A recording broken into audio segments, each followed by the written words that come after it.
Assalamualaikum warahmatullahi wabarakatuh. Kami dari kelompok 3 ingin mempresentasikan hasil diskusi kami yang bertemakan tentang perkembangan software dan kecerdasan buatan.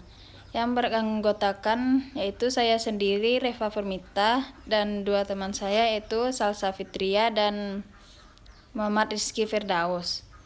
Baiklah, materi pertama akan dibacakan oleh saya.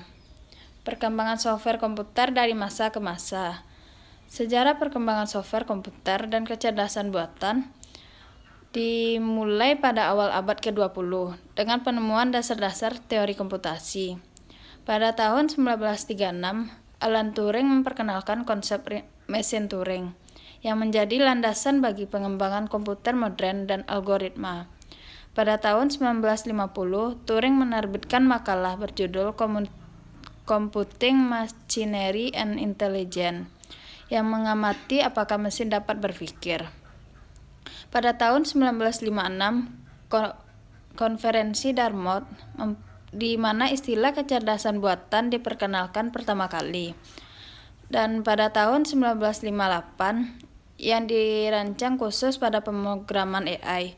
Selama tahun 1960-an, Joseph Weizenbaum menciptakan ELIZA, chatbot pertama yang mampu berinteraksi dengan pengguna dalam bahasa alami. Tahun 1970-an, perkembangan AI mengalami masa stagnasi yang dikenal sebagai AI Winter, di mana harapan terhadap penggunaan AI menurun akibat keterbatasan teknologi dan ekspektasi. Pada tahun 1980-an muncul kembali minat terhadap AI dengan diperkenalkannya sistem Pakar. Pada tahun 1997, komputer Deep Blue buatan IBM berhasil mengalahkan juara catur dunia Garry Kasparov, menandai kemajuan signifikan dalam kemampuan komputasi dan algoritma AI. Memasuki abad ke-21, perkembangan teknologi seperti pembelajaran mesin dan jaringan saraf membawa AI ke tingkat yang lebih tinggi. 2. Perkembangan teknologi terbaru.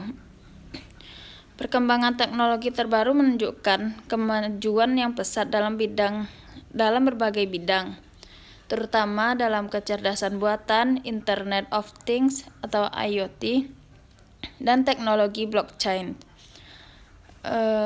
Kecerdasan buatan semakin terintegrasi dalam kehidupan sehari-hari dengan aplikasi seperti asisten visual, analisis data besar, dan lainnya.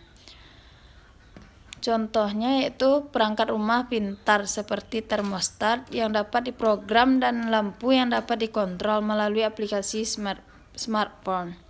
Teknologi blockchain juga mengalami perkembangan yang signifikan, terutama dalam sektor keuangan dan keamanan data, dengan kemampuannya untuk menyediakan sistem yang transparan dan tidak dapat diubah.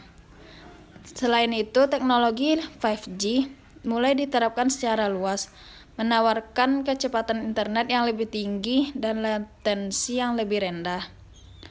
Dalam bidang kesehatan, teknologi telemedis semakin populer, memungkinkan pasien untuk berkonsultasi dengan dokter secara virtual, yang sangat amat terutama di masa pandemi.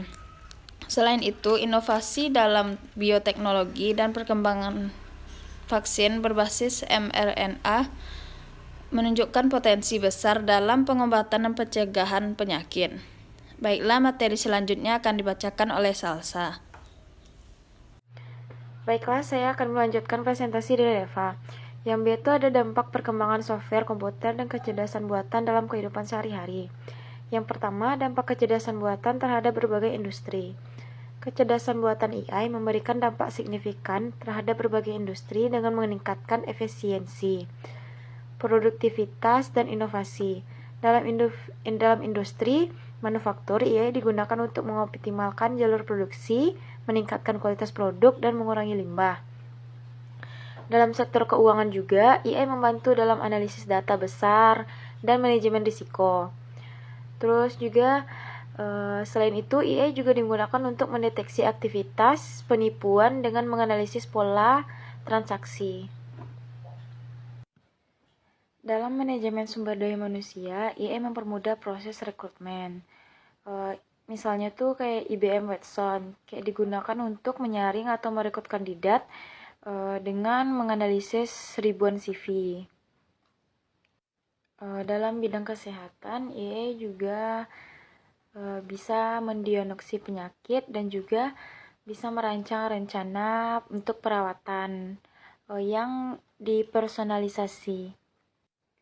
Secara keseluruhan, dampak kecerdasan buatan terhadap berbagai industri sangat luas, dengan potensi untuk meningkatkan efisiensi operasional, mengurangi biaya, dan juga bisa menciptakan pengalaman yang lebih baik lagi. Yang kedua, ada proyeksi masa depan dari software komputer dan kecerdasan buatan. Proyeksi AI itu di masa depan menunjukkan ke arah yang sangat menjanjikan, dikarenakan berbagai inovasi banyak dan bisa mengubah cara berpikir kita. Dan itu tuh juga mengubah mindset kehidupan. Terus juga ada beberapa aspek penting dan contoh yang relevan gitu. Yang pertama tuh ada otomatisasi proses bisnis.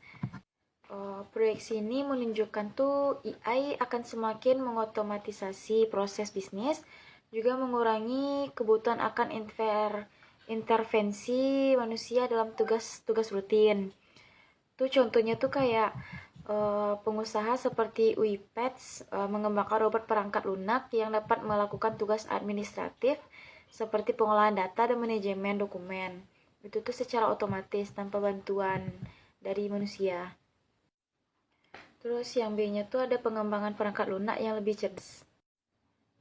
Dengan kemajuan dalam mesin pembelajaran tuh bisa juga kayak perangkat lunak akan menjadi lebih adaptif dan responsif terhadap kebutuhan pengguna gitu.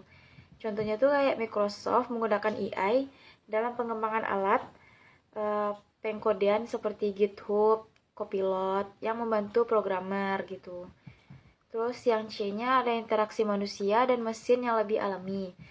AI itu meningkatkan interaksi antar manusia dan mesin melalui pemrosesan bahasa alami.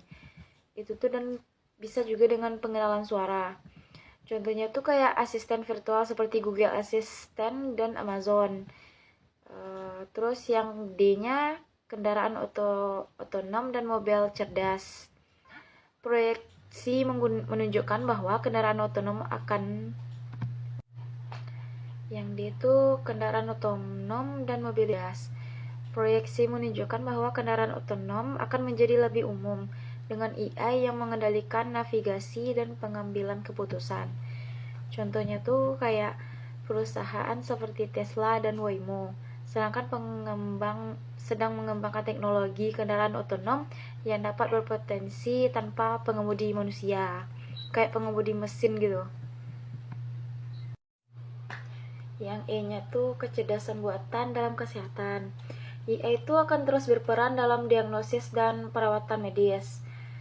Dengan kemampuan AI itu bisa menganalisis data kesehatan secara real time. Contohnya tuh kayak perusahaan seperti IBM Watson Health menggunakan AI untuk membantu dokter dalam mendiagnosis penyakit. Terus juga merancang rencana perawatan yang lebih efektif daripada biasanya gitu. Yang F itu ada keamanan siber yang ditingkatkan. Dengan meningkatkan ancaman siber tuh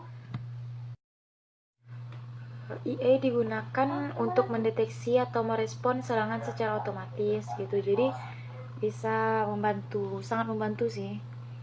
Contohnya tuh kayak perusahaan seperti DarkTarche menggunakan AI untuk menyatukan jaringan dan mendeteksi perilaku yang mencurigakan.